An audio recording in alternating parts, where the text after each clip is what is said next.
Hey everybody, my name is Brian Lemay, and today I'm going to be sharing my testimony with you. I hope you enjoy it. I hope that you get something out of it and that it's not too difficult to watch or listen to.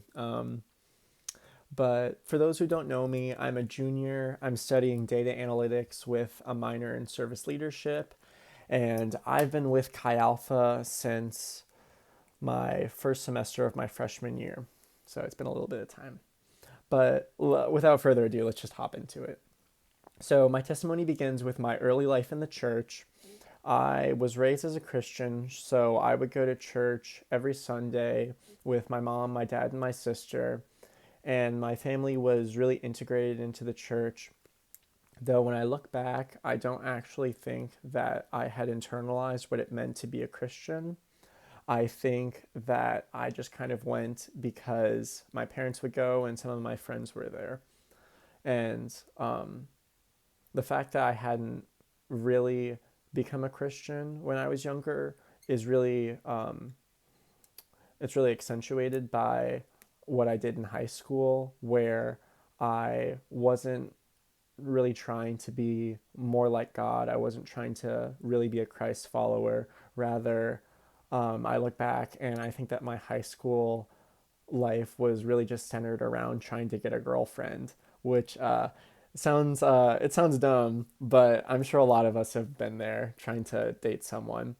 But yeah, so that was most of my high school was just me trying to get a girlfriend. And around my junior year, I did start to date this girl.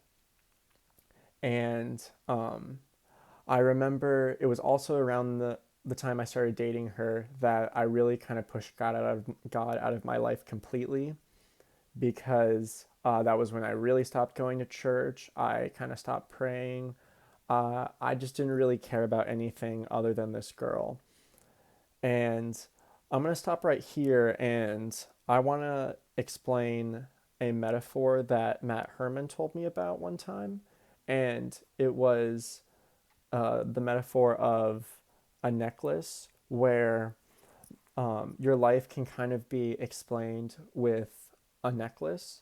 And, you have different beads on this necklace. One can be your job, one can be your family, one can be your friends, and your significant other. You have different facets of your life that are contained on this necklace.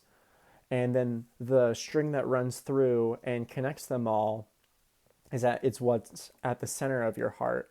And ideally, that should be God, because if it's anything other than God, then ultimately it'll let you down. And then when that metaphorical string snaps, your life crumbles apart because what's holding your life together isn't strong enough to hold your life together. And that'll be kind of, I guess, the moral of this testimony is talking about idolatry and about idols and putting different things at the center of your life, and how ideally it really should be God, because nothing else has the power to not fail you and not let your life crumple when bad stuff happens, I guess.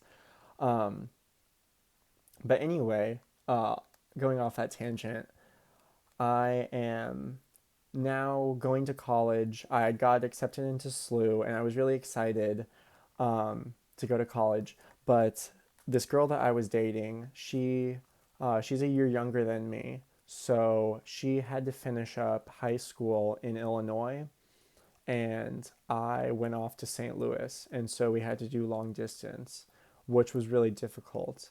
Um, it was difficult, I mean, mentally, physically, and financially too, because all I really wanted back then was to be close to her.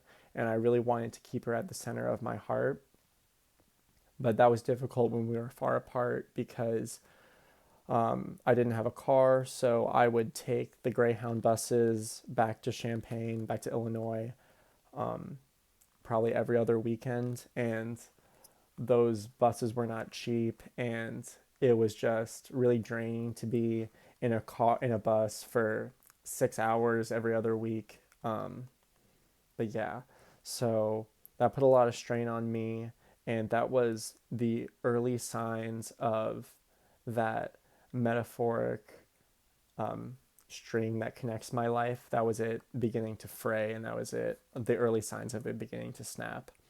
But it was around this time that I had joined Chi Alpha, and I had met Matt, and I had met Adam Gaines, who was the person who discipled me and really showed me what it meant to be a Christ follower.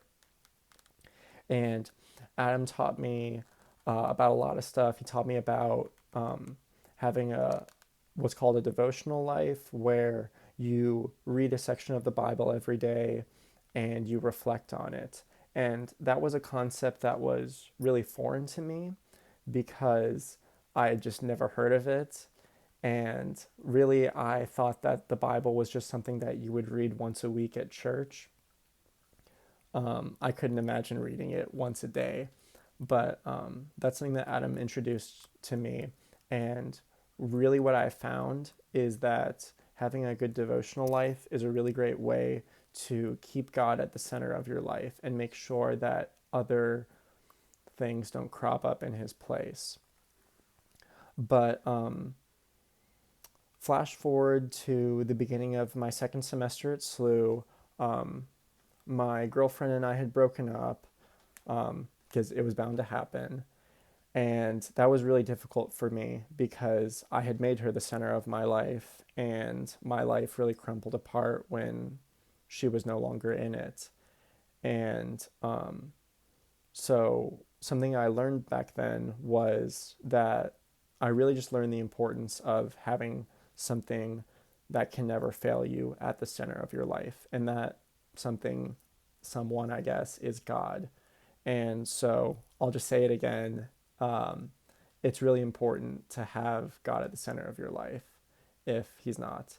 And something that I found that was really difficult with trying to make God the center of my life was really just there's a lot of distractions in the world. There's a lot of stuff that is fighting for your attention, and there's a lot of stuff that you can easily put in the place of God and you can easily put at the center of your life. And there are a lot of things that won't necessarily fail you immediately, but ultimately will. And so, a method that I found was really helpful for keeping God at the center of your life, I mentioned it earlier, but it's just to have a good, solid devotional life. It's just to spend some time every single day to read the Bible, think about it, and pray over it a little bit. And that is something that's really helped me put God in the middle and put God in the center, because it's not it's not very difficult for someone who has always had something else in the center of my life. So yeah, I guess that's kind of it. I'm a little under time. I hope Matt doesn't mind too much, but um, I found that normally people get mad with testimonies if you end it on a happy note, which sounds bad, but I'm still just trying my best to really put God in the center of my life, and I'm trying my best to get through college and to find a healthy relationship, and all that. But so my story definitely isn't done, but and it's still developing. But I know that I'm definitely better off for what God taught me, and yeah, I guess that's it. So I don't know how to end this, but bye.